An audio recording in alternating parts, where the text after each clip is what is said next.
जय गुरुदेव, जय गायत्री माता। क्रमिक होती है संयम की साधना। प्रणय पंडित जी लिखते हैं कि अंतरयात्रा विज्ञान योग साधक को क्रमिक रूप से प्रकृति के पार ले जाता है।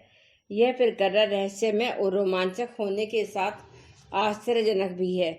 जो भी साधक इस अंतरयात्रा पथ के पथिक है, उन्हें इस सच की अनुभूति अपने दैनिक साधना क्रम में होती रहती है। मानव जीवन का यह सर्वविदित सच है कि मानव मन की वृत्तियां बहुमुखी हैं। इस वजह से मन की सारी दौड़ बाहर की ओर होती रहती है। उसे उलटकर सीधा करना आसान काम नहीं है। इस महामुश्किल काम को करने के लिए अंतरयात्रा विज्ञान की सारी संरचना बनाई गई है। इस अनोखी संरचना के सांचे में ढलकर मानव चेतना न केवल परिष्कृत परिशोधित होती है, बल्कि उसकी दशा सुधरती व दिशा बदलती है। इस क्रम में पहले बाहरी उपक्रम है, जिनके द्वारा शरीर को स्थिर व दृढ़ करने के साथ प्राण प्रवाह के संचालन को सम्यक सुचारू व ऊर्ध्वगामी बनाया जाता है। साथ ही मन को भी इसके अंतर्गत शांत, स्थिर व एकाग्र की जाने की व्यवस्था है। जो इतना कार्य करने में सक्षम है, केवल उन्हीं के लिए चेतना के अंतर्गर्भ में प्रवेश संभव है। योग विद्या में जिसे संयम कहा गया है, वह योग साधना की अंतरयात्रा विज्ञान की उच्च कक्षा है। इस महत्वपूर्ण कक्षा में प्रवेश श्रेष्ठ, वरिष्ठ व पवित्र साधकों के लिए ही संभव है। यह द्वार रहस्य में प्रकृति की आश्चर्यचकित कर देने वाली अनुभूतियों का यह पथ है। असंभव को संभव व साकार करने का यह वह प्रकाशपूर्ण मार्ग है, जिसकी विशेषताएं कहने में सभी विशेषण थक जाते हैं, जिसका नामकरण करने में व्याकरण की सभी संज्ञाएं हार जाती हैं। जो इस पथ पर चलते हैं, वे प्रकृति को पराजित करते हैं, उसे स्वयं में विलीन करते हैं। हालांकि ऐसा करने में उससे पहले उन्हें प्रकृति के समस्त व्यूह रचना को जानना, समझना व वेधन करना पड़ता है। इस महाविद्या के ज्ञान के लिए ही तो आवश्यक है संयम, जिसके सिद्ध हो जाने पर योग साधक आलोक के लोक में प्रवेश करता है। महर्षि पतंजलि ने बताया है कि यदि संयम सिद्ध हो जाए तो उच्चतर चेतना के प्रकाश का आविर्भाव होता है। इस प्रकाशपूर्ण अवस्था में ज्ञान के साथ दिव्य शक्तियां स्वयं ही योग साधक के अधिकार में आ जाती हैं। हालांकि इसकी भी एक विधि व्यवस्था है, अपना एक सुनिश्चित कर्म है, एक असाधारण विज्ञान विधान है, जिसके द्वारा ही यह कार्य संभव हो पाता है। इस सच को योग ऋषि पतंजलि ने अपने अगले सूत्र में उद्घाटित किया है। संयम को चरण दर चरण संयोजित करना पड़ता है। महर्षि पतंजलि का यह सूत्र अपूर्व और अद्भुत है। इस सूत्र में प्रकृति की सभी परतों को जानने, अनुभव करने और उनकी शक्तियों व विभूतियों को हासिल करने का विज्ञान है। जो इसमें निहित सच को जान जाता है, वह प्रकृति को पार करने की योग्यता भी पा लेता है। इस सूत्र में जो रहस्य उन्हें बताने व कहने में ही पुराण कथाओं की सृष्टि हुई है। परम पूज्य गुरुदेव कहते थे कि पुराणों में जिन अद्भुत व आश्चर्यजनक लोगों का वर्णन है, वह सब का सब प्रकृति की परतों के सिवा और कुछ भी नहीं है। यदि योग साधक संयम को साथ ले तो वह इन सभी लोगों की सैर बड़े आराम से कर सकता है।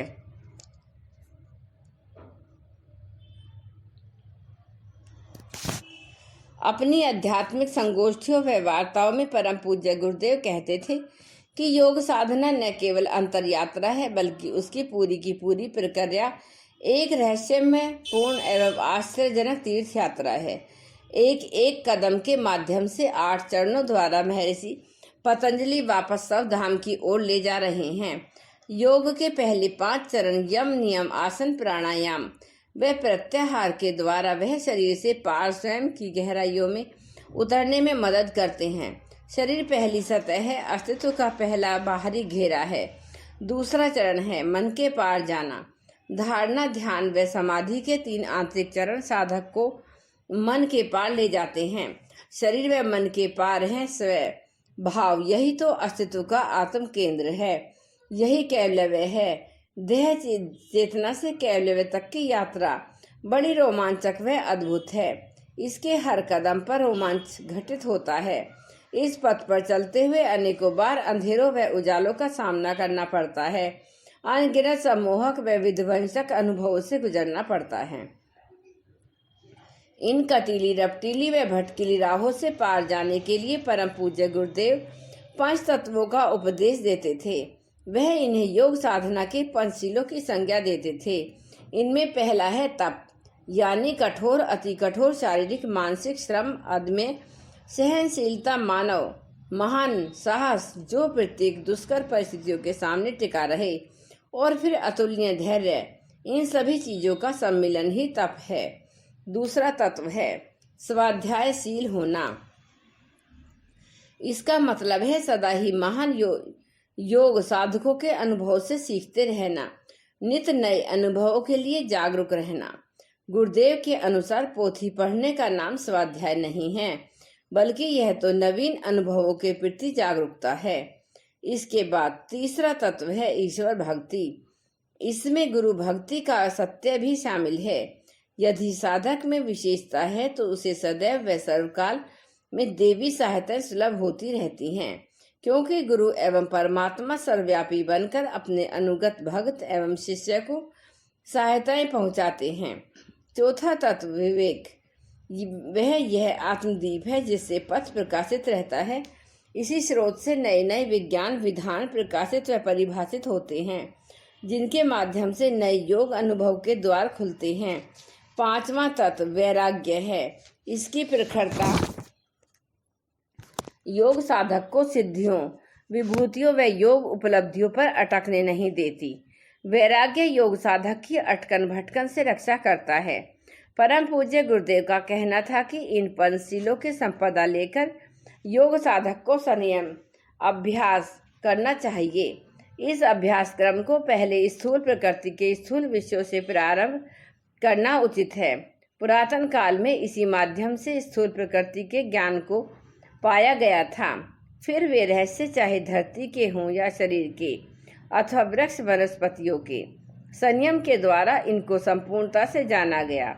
इस अभ्यास के पूरा होने पर सूक्ष्म प्रकृति के तत्वों व सत्यों पर अभ्यास करना चाहिए।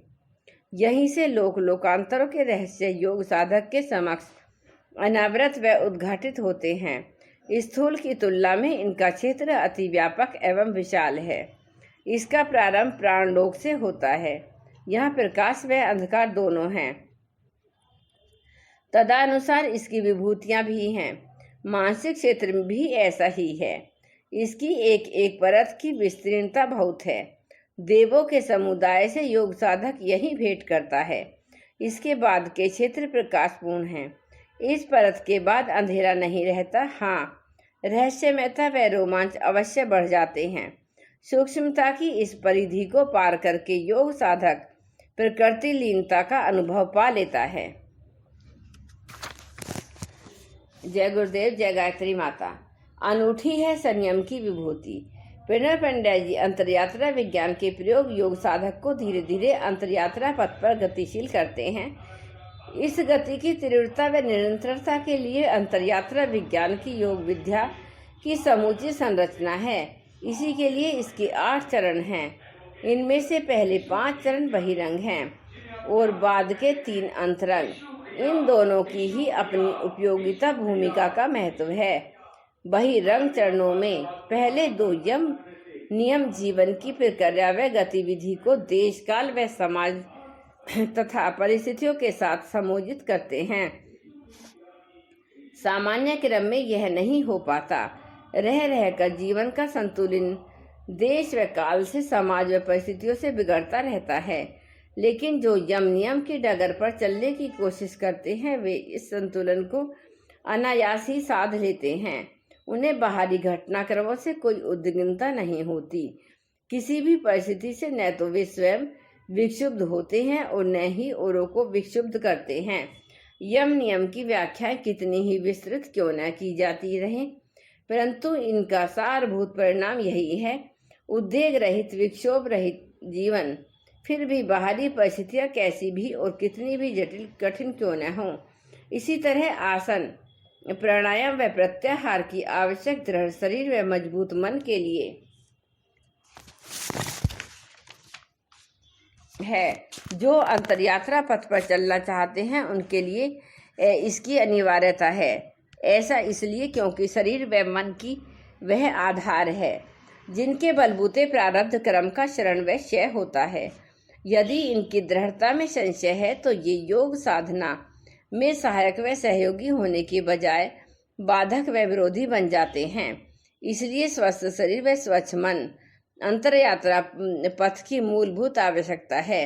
ऐसा होने पर बहुमुखी चेतना अंतर्मन के लिए प्रेरित व परिवर्तित होती है। इस तरह योग के पहले 5 चरण योग साधना की प्राथमिकता एवं बाहरी आवश्यकता पूरी करने के कारण बाहरी या बहिरंग कहे जाते हैं। इसके बाद के 3 चरण धारणा, ध्यान, समाधि को अंतरंग कहा जाता है क्योंकि यह अंतरचेतना व अंतर प्रकृति को प्रभावित, परिशोधित, परिष्कृत व प्रकाशित करते हैं। धारणा, ध्यान व समाधि तीनों को मिलकर संयम की सृष्टि करते हैं। यह अपनी प्रक्रिया व परिणाम में आश्चर्यकारी है क्योंकि जहाँ भी संयम किया जाता है तो स्वभावतः उसके सत्य का सम्यक ज्ञान व उसकी शक्तियाँ हासिल हो जाती हैं। योग सूत्रकार ऋषि पतंजलि का कहना है कि संयम को चरण दर चरण संयोजित करना चाहिए। पहले स्थूल विषयों, बाद में सूक्ष्म व सूक्ष्मतर विषयों पर संयम करने से योगी विभूतियों का अधिकारी बन जाता है।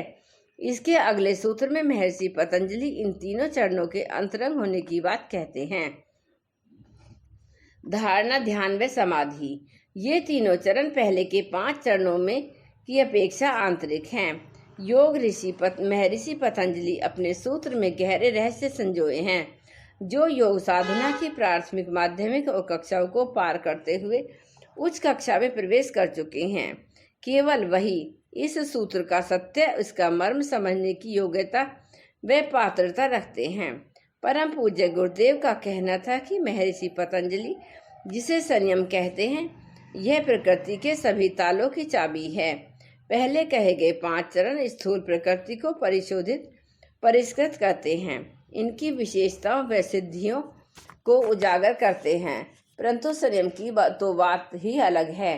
इसके माध्यम से योगी प्रकृति के अंतर्गर्भ में प्रवेश करता है, इसकी सूक्ष्म परतों को भेद कर उनमें छिपी विभूतियों को उपलब्ध करता है और यदि इस अवधि में उसका विवेक वैराग्य दृढ़ रह सका तो वह संपूर्ण प्रकृति के सत्य को समझकर उसे पार करने में भी सक्षम होता है।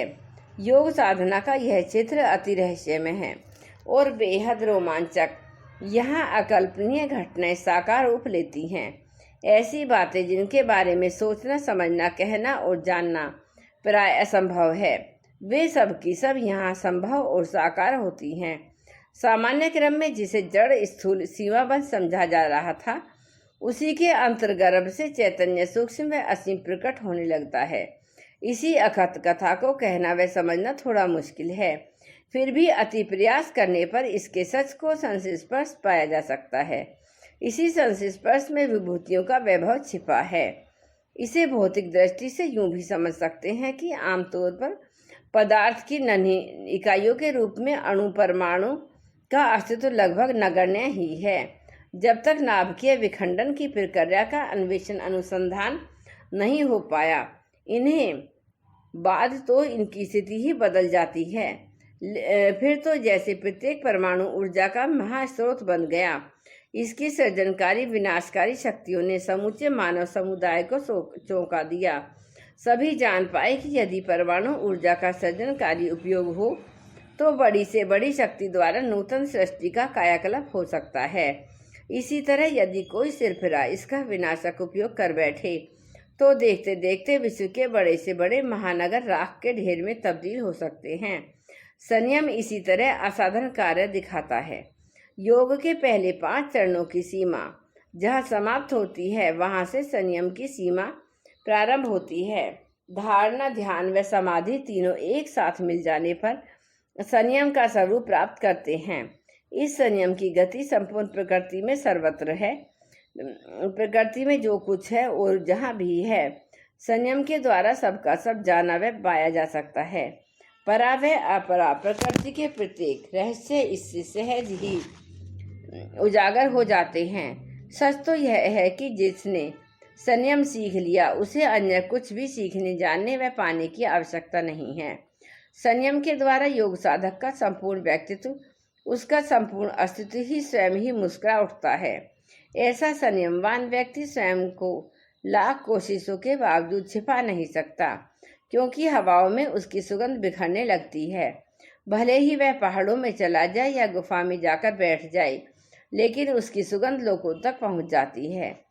जो लोग इस योग साधना की डगर पर चल रहे हैं, वे सब किन्हीं अनजान मार्गों से चलते हुए उस पर पहुंच ही जाते हैं। जय गुरुदेव, जय गायत्री माता, जय प्रणव पंडित।